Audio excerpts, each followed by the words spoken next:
Welcome to Lithi-Zim. Today's video is hosted by Sage Wagner, a highly skilled geologist and geophysicist who will guide you through the exciting world of geoscience. Join us as we explore Earth.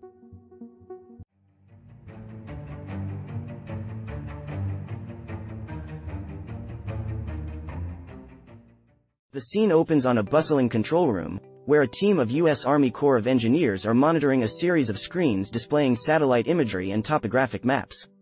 The tension is palpable as they track the movement of the Atchafalaya River, which has begun to shift towards a nearby town. General Smith, the leader of the team, is pacing back and forth in front of a large map of the area.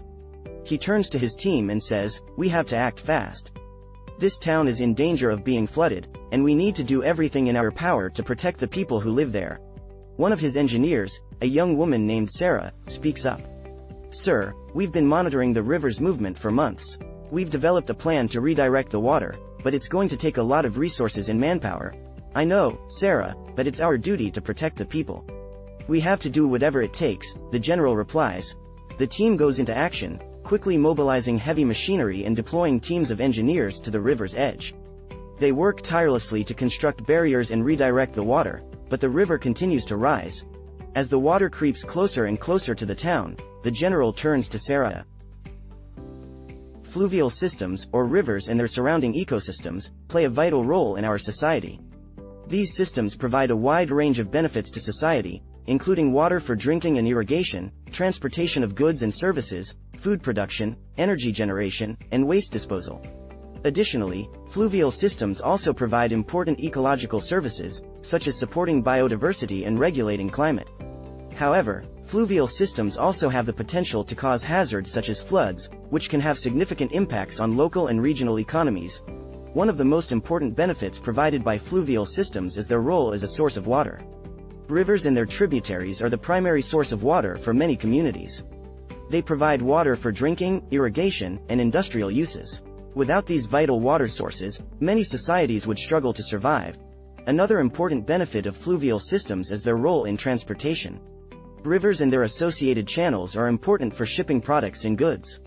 Inland waterways are a cheaper and more environmentally friendly mode of transportation compared to other forms of transportation, such as true. Flood risk is the potential for flooding to occur in a certain area. Flooding can happen as a result of accumulation of rainwater or overflow of water from bodies of water such as rivers or lakes. Probability statistics are used to estimate the potential for flooding in a given area. Flooding can lead to hazardous conditions and economic deficits. Predictive analyses and preventative structural design can be used to minimize the impact of flooding. 4 case studies of flood risk are presented: Greenville, NC, Tar River; Scotia, CA, Eel River; Northern California, Salmon River; and Central Louisiana, Mississippi River. The Tar River flood of 1999, caused by Hurricane Floyd, was a devastating event that had a significant impact on the residents of Greenville, North Carolina. The Tar River reached its highest recorded level, surpassing the 100-year flood level and even approaching the 500-year flood level. Hurricane Floyd was a powerful Category 2 hurricane that made landfall on September 16, 1999 in North Carolina. As the storm moved inland, it brought heavy rains and caused widespread flooding across the state.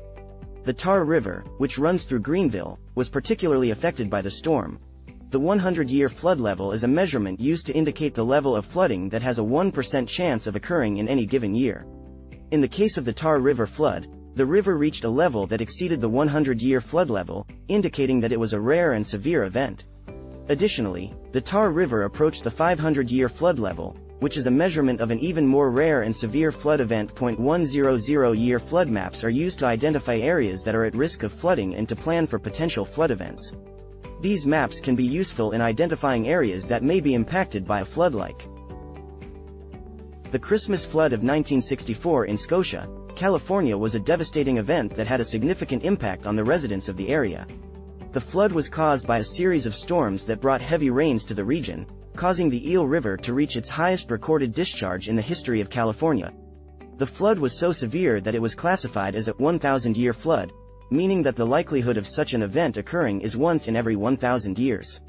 The Eel River carried an astounding 752,000 cubic feet per second, CFS, of water, which is comparable to the flow of the Mississippi River during the flood of 1993. In terms of sheer volume, this equates to 47 million pounds of water flowing through the river channel every second. The damage caused by the flood was extensive, with many homes and businesses being destroyed or severely damaged. The floods wiped out roads, bridges and other infrastructure, making it difficult for rescue and relief efforts to be carried out. Several fatalities were also reported. The Christmas flood of 1964 also highlighted some of the challenges and uncertainty that can arise from small statistical datasets. The 1,000-year flood designation is base. The math behind the flow frequency curve of the Salmon River involves using data on the river's discharge over a period of 64 years to estimate the likelihood of different levels of flooding. The data is used to create a graph with the exceedance probability, the likelihood of a flood exceeding a certain level, on the x-axis and the flow in cubic feet per second, CFS, on the y-axis. The data is ranked by flow, with the highest discharge being ranked first and the lowest discharge being ranked last.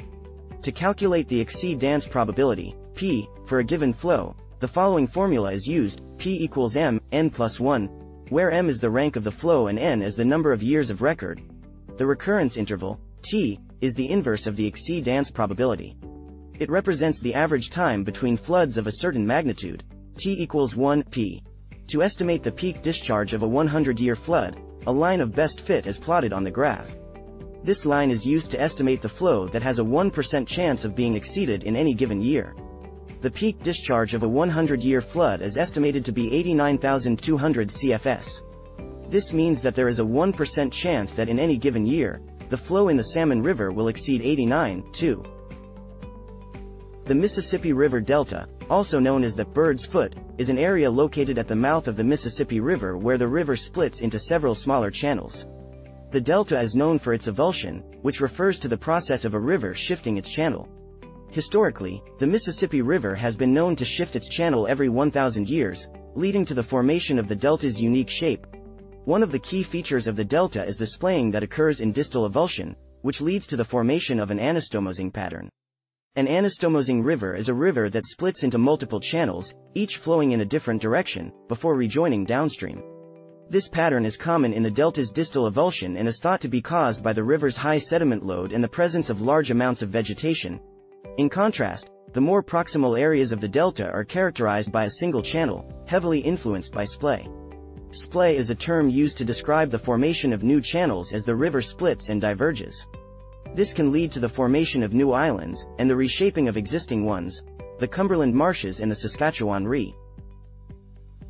The geomorphology of an old river like the Red River, Mississippi River, or Atchafalaya River can be characterized by a wide and meandering channel, a large floodplain, and a high sediment load.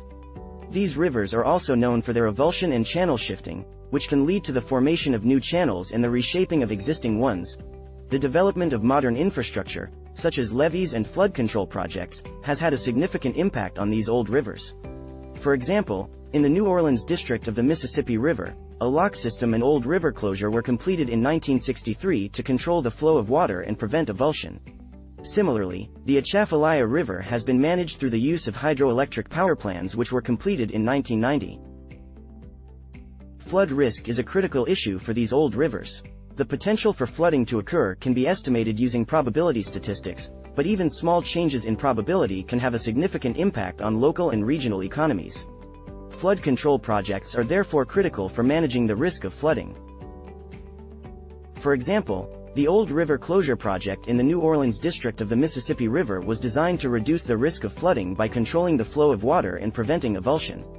The Atchafalaya River hydroelectric power plants were also designed to manage the risk of flooding by controlling the water flow and providing a source of clean energy. The Old River Closure Project in the New Orleans district of the Mississippi River is an engineering project that was completed in 1963.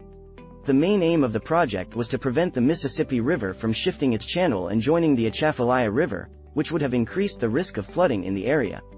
The project included the construction of a lock system and an earthen structure called the Old River Control Structure, which were designed to control the flow of water and direct it into the Atchafalaya River. This has effectively reduced the risk of flooding by preventing the Mississippi River from avulsing and joining the Atchafalaya River, and also provide a source of hydroelectric power. Similarly, the Atchafalaya River hydroelectric power plants, were also designed to manage the risk of flooding by controlling the water flow and providing a source of clean energy. The construction of dams and locks on the Atchafalaya River also helped to regulate the water flow and reduce the risk of flooding in the area. Thank you for watching. We at Lithi-Zim appreciate your support. It is with great pleasure that we get to bring you these videos about geology, geophysics, GIS, and computer science. Until next time.